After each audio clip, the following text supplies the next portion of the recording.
आज के इस पर्टिकुलर वीडियो में समझेंगे, अगर मजिस्ट्रेट ने सीआरपीसी के सेक्शन 125 की एप्लीकेशन अगर रिजेक्ट कर दी है, तो क्या हम उसको दोबारा से रिकॉल करवा सकते हैं? क्या हम दोबारा से उसको ओपन करवा सकते हैं केस को? ये हम आज के इस वीडियो में समझेंगे, एक केस के माध्यम से जो अभी हाल ही फिलहाल में इलाहाबाद हाई कोर्ट ने डिसाइड किया। इलाहाबाद हाई कोर्ट ने उस केस में बताया कि अगर 125 की पिटिशन वाइफ ने फाइल की है और अगर वो डिसमिस हो चुकी है, डिसअलाउ हो चुकी है, तो उसको रिकॉल करवा सकते हैं या नहीं।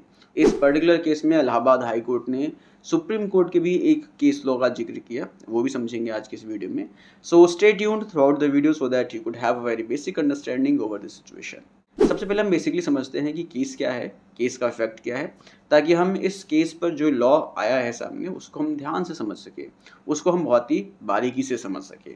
इस केस का नाम है Rajkumar versus state of UP and others. इस केस में वाइफ और बच्चे ने मिलकर एक 125 की एप्लीकेशन फाइल की थी मेंटेनेंस के लिए डिस्ट्रिक्ट कोर्ट में। मेंटेनेंस की पिटिशन फाइल करने के बाद दोनों ही अपने केस में अपीयर नहीं हो पाते हैं और नॉन अपीयरेंस की वजह से जो डिस्ट्रिक्ट कोर्ट है उसके केस को डिसमिस कर देता है। फिर कुछ समय के बाद पत्नी ने उसी कोर्ट में केस को रिकॉल करने के लिए, रीओपन करने के लिए एक एप्लीकेशन फाइल की। कोर्ट ने उस केस को दोबारा से रिकॉल कर लिया, लेकिन उसका पति उस रिकॉल की एप्लीकेशन पर ऑब्जेक्शन उठाता है और सीआरपीसी के सेक्शन 482 को यूज करते हुए पहुंच जाता है हाई कोर्ट, और हाई कोर्ट में अपने 482 के पिटिशन में बोलता है कि उस प्रोसीडिंग को क्वैश कर देना चाहिए।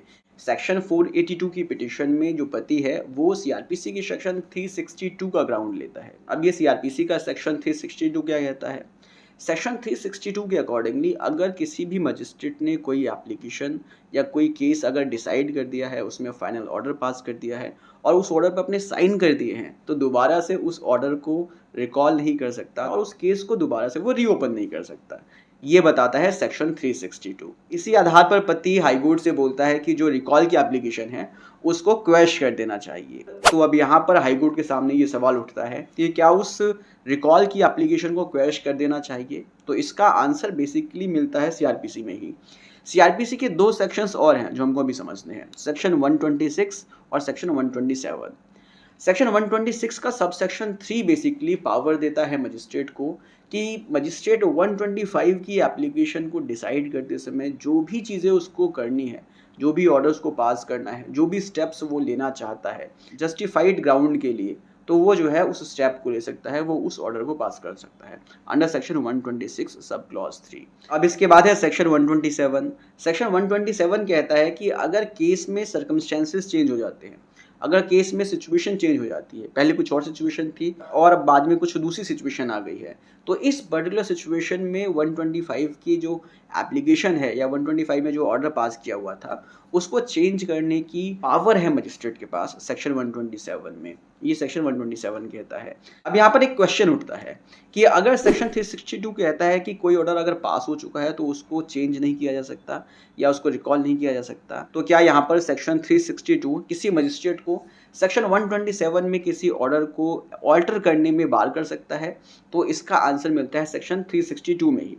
सेक्शन 362 कहता है कि कुछ एक्सेप्शनल सिचुएशन में जो सीआरपीसी में ही दी हुई है, उन सिचुएशंस में किसी भी ऑर्डर को रिकॉल किया जा सकता है, किसी भी ऑर्डर को ऑल्टर किया जा सकता है, और यहाँ पर वो एक्सेप्शनल सिचुएशन देता है सेक्शन 127 और सेक्शन 126 सब क्लॉज 3। तो बेसिकली इस तरह से यहाँ पर हाई कोर्ट ने ये सारी चीज़ें क्लियर की कि भाई देखो, मजिस्ट्रेट जो है हालांकि बार्ड है सेक्शन 362 में अपने ऑर्डर को रिकॉल करने के लिए, लेकिन इस पर्टिकुलर सिचुएशन में कुछ एक्सेप्शंस हैं जो कि सेक्शन 126 सब क्लॉज 3 और सेक्शन 127 में अवेलेबल है। तो इन एक्सेप्शंस को यूज करके मजिस्ट्रेट किसी भी ऑर्डर को रिकॉल कर सकता है। यहाँ पर इलाहाबाद हाई कोर्ट ने सुप्रीम कोर्ट के एक जजमेंट को भी कोट किया। उस जजमेंट का नाम है संजीव कपूर वर्सेस चंदाना कपूर। इस पर्टिकुलर जजमेंट में भी सुप्रीम कोर्ट ने ऑलरेडी बोल रखा है कि कुछ एक्सेप्शनल सिचुएशन में मजिस्ट्रेट 125 की एप्लीकेशन को दोबारा से रिकॉल कर सकता है, दोबारा से उसमें ऑल्ट्रेशन कर सकता है।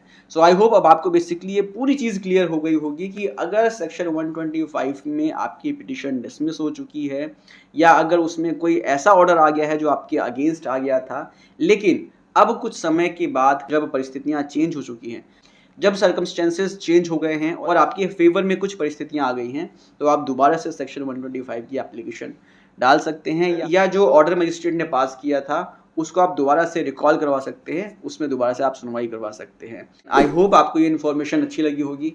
अगर आपको कुछ और समझना है, कुछ जो चीज़ें आपको समझ में नहीं आई हैं, तो आप कमेंट बॉक्स में पूछ सकते हैं, मैं आपको वहाँ पर जवाब दे दूँगा। मिलते हैं नेक्स्ट वीडियो में, टेक केयर, बाय बाय।